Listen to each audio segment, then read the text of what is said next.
Bonjour à tous et bienvenue. Aujourd'hui, on se fait une bonne session de révision bien ciblée sur la conception objet et la modélisation UML. Voyez ça comme le dernier sprint avant l'examen pour que tous les concepts clés soient bien en place. Allez, on est parti. Alors voilà le programme. On va suivre un cheminement assez logique. D'abord, on va poser les fondations, on va se demander pourquoi on fait tout ça. Ensuite seulement, on plongera dans le comment, le cycle de vie, le langage UML, bien sûr. Et pour finir, le plus concret, comment tout ça devient du code. L'idée, c'est que tout s'emboîte parfaitement. Ok, c'est parti pour la première section. Et vous allez voir, avant même de toucher un diagramme ou d'écrire la moindre ligne de code, il y a une question, une seule, qui est vraiment la plus importante. Et cette fameuse question, la voilà. En fait, il faut bien comprendre que tout ce qu'on va aborder après ça, toutes les méthodes, tous les diagrammes, eh bien tout ça n'a qu'un seul et unique objectif, répondre à cette question-là et viser cet idéal de qualité. Alors, la réponse, elle se trouve dans ces 7 piliers. Qu'est-ce qu'un bon logiciel ? D'abord, il doit être utile. C'est la base. Il doit servir à quelque chose. Ensuite, bien sûr, il faut qu'il soit facile à utiliser, fiable, performant. Et un point qui est souvent sous-estimé, mais qui est crucial pour sa longévité, il doit être facile à maintenir. Ça, c'est super important. Il faut vraiment garder ces objectifs en tête, parce que tout notre travail va tourner autour de ça. Bon, maintenant qu'on a défini notre cible, la qualité, la question suivante, c'est comment on s'organise pour y arriver ? Comment on structure tout le processus ? Eh bien, c'est justement là qu'intervient ce qu'on appelle le cycle de vie logicielle. Historiquement, les premières approches étaient ce qu'on appelle des modèles linéaires. Le plus connu, c'est le modèle en cascade, ou son cousin, le modèle en V. L'idée est hyper simple. On fait les choses les unes après les autres. On termine une étape à 100% avant de commencer la suivante. On fait les spécifications, on valide, puis on passe à la conception, on valide, puis le codage. C'est une progression en ligne droite, sans retour en arrière possible. Le problème, c'est qu'il y a un défaut. Un énorme défaut. Imaginez, on fait une petite erreur de compréhension au tout début, dans la phase de spécification. Avec ce modèle, on ne va s'en rendre compte que tout à la fin, au moment des tests. Et là, c'est la catastrophe. Revenir en arrière et corriger, ça coûte une fortune en temps et en argent. C'est vraiment le talon d'Achille de ces modèles. Du coup, pour contrer ça, on a inventé une approche beaucoup plus maligne, l'approche itérative. Regardez bien ce schéma. L'idée, ce n'est plus d'essayer de tout construire d'un seul bloc. Non, on va découper le gros projet en tout petits mini-projets, qu'on appelle des itérations. Et à chaque tour de boucle, on fait un cycle complet. Un peu d'analyse, un peu de conception, un peu de code et des tests. L'avantage, si on se trompe, on le voit tout de suite. Ça permet de gérer les risques petit à petit.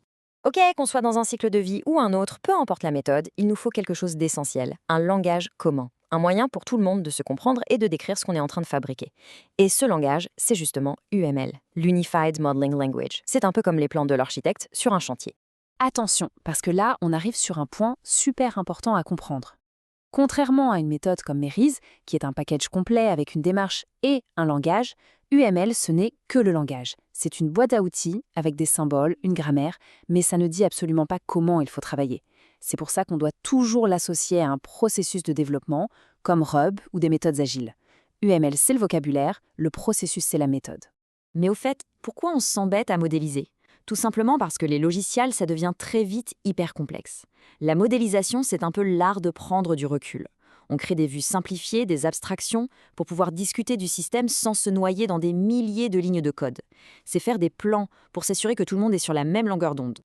Allez, on met les mains dans le cambouis. On commence par le tout début. La première question qu'on doit toujours se poser, c'est concrètement, à quoi va servir ce système ? Pour qui et pour faire quoi ? Et pour répondre à ça, UML nous donne un outil super puissant, le diagramme de cas d'utilisation.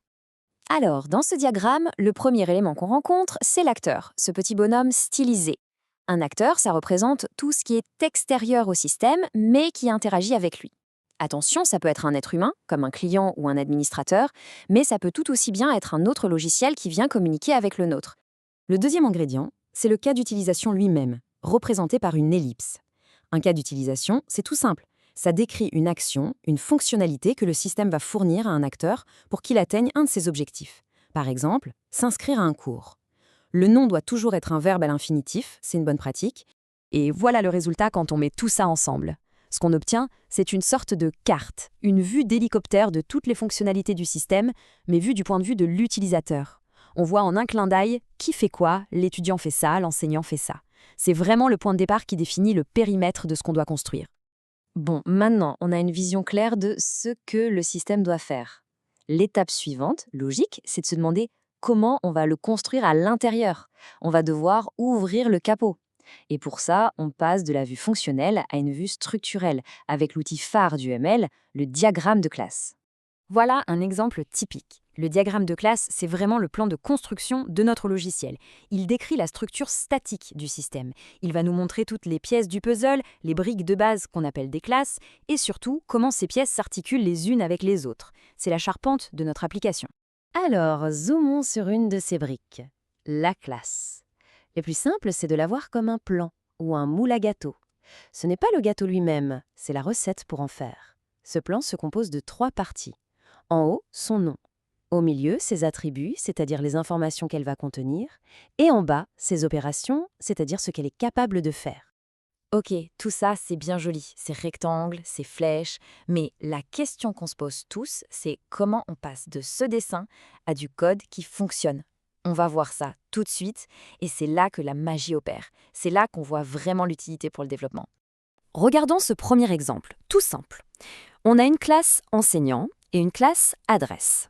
Le trait entre les deux, c'est une association. La petite flèche nous dit qu'elle est unidirectionnelle. À partir d'un objet enseignant, on pourra retrouver son adresse, mais pas l'inverse. C'est une relation qu'on appelle 1 à 1. Et maintenant, regardez le code Java correspondant. C'est presque magique. Cette association qu'on a dessinée, elle se transforme en une seule ligne de code. Dans la classe enseignant, on déclare un attribut qui s'appelle résidence et qui est du type adresse. C'est une traduction littérale. Ok, montons d'un cran avec un cas de figure hyper fréquent, une relation 1 à plusieurs. Ici, on voit qu'un enseignant peut enseigner dans plusieurs cours. C'est indiqué par la petite notation 1.2, la multiplicité. Ça veut dire au moins 1 et potentiellement beaucoup plus. Alors, comment on gère ce plusieurs en Java? Eh bien, c'est très simple, on utilise une collection. Regardez, la multiplicité 1.star du diagramme se traduit par la déclaration d'une liste de cours. On a donc un attribut cours dans notre classe enseignant, et cet attribut est une liste qui pourra contenir toutes les instances de cours données par cet enseignant. Encore une fois, c'est une traduction directe.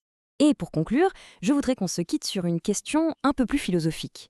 Maintenant qu'on a vu comment on passe des besoins des utilisateurs jusqu'au code, via ces diagrammes, est-ce que les modèles UML, c'est juste de la paperasse, une documentation un peu pénible? Ou est-ce que, au contraire, c'est le cœur du réacteur, l'essence même du design de notre logiciel? C'est une bonne question à garder en tête. Voilà, je vous souhaite de bonnes révisions et bon courage